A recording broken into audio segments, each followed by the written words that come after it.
I've seen a lot of people trying to define boxing ever since I got on Twitter.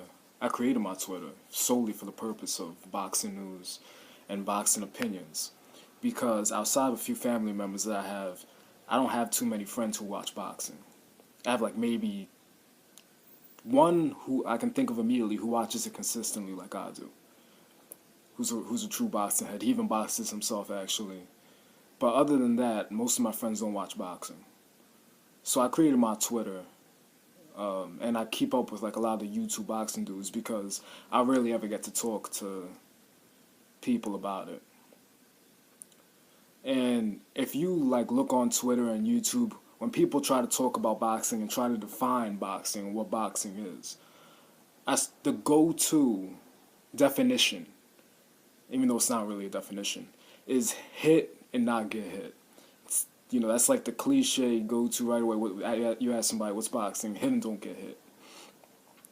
And I don't completely disagree, but I've noticed over the years that there's a problem, not so much in the phrase, but in whom these people apply to that phrase, right? So they'll tell you hit and not get hit, and they'll point to dudes like Floyd Mayweather, Pernell Whitaker, Guillermo Rigondeaux, if we're talking recently. If they really know their stuff, Willie Pep, Nicolino Loche, right, El Intocable, James Toney to a degree. And those are all great fighters, don't get me wrong. All Hall of Famers, or in Rigondeaux's case, well, what talent-wise should be a Hall of Famer, but the way his career is going, we'll see. Because he can't get too many fights. But it's a specific style, generally, is what I'm trying to get at, that they fit into what boxing is, into that model, the hit, not get hit. You'll hear them list all these fighters who are, for the most part, outside fighters. Fighters who stay on the outside, jab from the outside, or pot shot from the outside. And that's their game. They won't mention guys like, Roberto Duran for hit and not get hit, or Julio Cesar Chavez for hit and not get hit. Even though if you look back on their early careers in their primes, prime lightweight Roberto Duran, prime, light welterweight Chavez, these guys had incredible head movement, right? They could stand in front of you and just move their heads and you couldn't touch them. Incredible head movement and reflexes, just natural ability. Natural lightning quick reflexes. I mean, a prime example with Duran is look at his fight against Ray Leonard. Sure, Ray Leonard lands some punches, but there's quite a few moments in that fight, throughout that 15-round fight, which Leonard's throwing punches and Duran's just slipping, dodging, weaving, and he's not getting touched. But those are two aggressive, come forward, inside fighters. And for whatever reason, Dwight Braxton, right? Dwight Muhammad Kwawi, another example. Inside fighter, great head movement. Great head movement. They don't get mentioned, right? These type of fighters, that style, the inside fighter who can move his head, who does have defense, doesn't get mentioned with hit and not get hit. They're not the prototype for that phrase, generally amongst these boxing fans. And I've noticed that that's a double standard with inside fighters. You have a lot of boxing fans, at least in my experiences, who even talk down on inside fighters, talking about how they're mindless, and they don't want to see some boring sluggers just not, beat each other up. They want to see, art. They want to see the sweet science.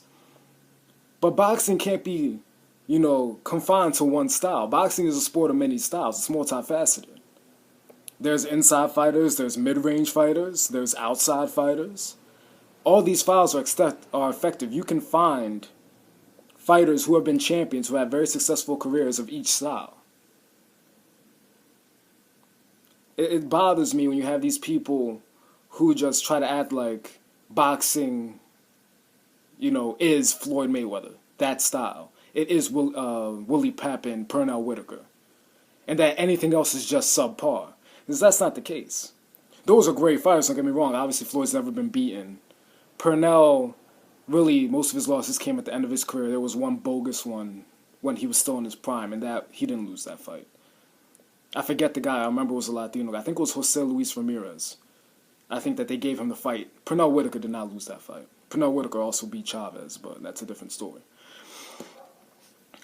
But you can still apply that. All I'm trying to say is you're going to apply that principle. That saying, hit not be hits inside fighters. These cats really do that. They're kind of stubborn in that way. They're even naive, dare I say, in that way. That their understanding of it, they just try to confine it to particular fighters that they like, I guess. And don't want to give the credit to fighters they don't like, or maybe a style they don't like, even though it can be just as effective. And the most bothering thing about that double standard is that it carries into the ring. It carries into the referees. Because different fighters have different strengths, just like different fighters have different weaknesses. So you got a fighter like Kell Brook, for example. If you look at Kell Brook's fight with Sean Porter, whenever Porter tried to get to the inside, Brook would grab him right away. Look at Vladimir Klitschko versus Alexander Povetkin, right? Povetkin's trying to get inside the whole time because he knows Klitschko doesn't have an inside game. And Klitschko would just clinch him right away. In both fights, in my opinion, I don't think this is even debatable, but in my opinion, Povetkin, Klitschko, Brook, Porter, the clinching was excessive. Excessive. If I was the referee, I would disqualify both Brook and Klitschko. It was out of control, the clinching. And it's bullcrap.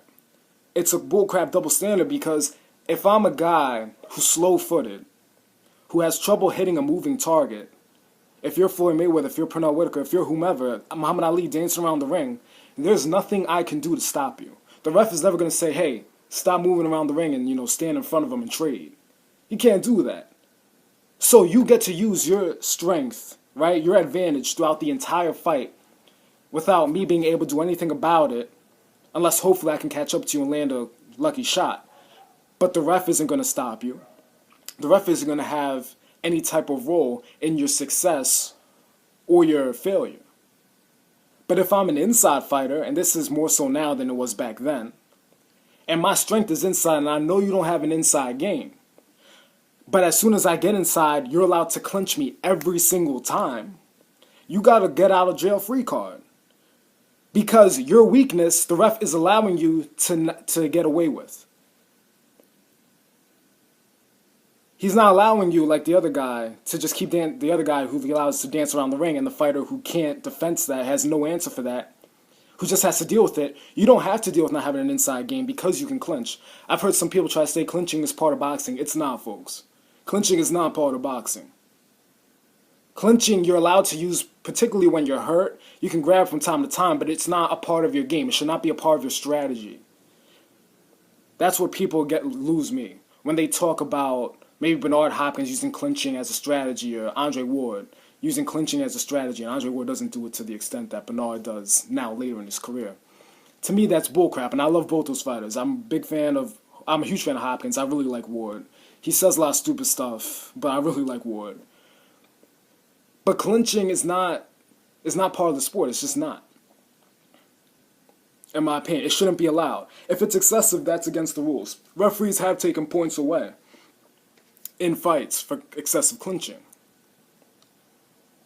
So I don't like hearing this argument, oh, but no, it's just a brilliant strategy. No, it's not. That's not boxing. It's bull that I could tear you up on the inside, and that'll be the key to my success. But nowadays, the refs are far few and in between who will stop a fight and give a warning to a guy who's clinching too much and then take points away and even disqualify him. You rarely see that. You rarely ever see that, and it's really a damn shame. It's really a damn shame because inside fighting is just as much a part of the sport as outside fighting and mid-range fighting. Just as much a part of the sport. And you can look at Duran, the three fighters I mentioned earlier, just as a few. Duran, Chavez, Dwight Muhammad Kwawi, as examples, right? These were all champions at a point in time who dominated using inside boxing skills and inside fighting.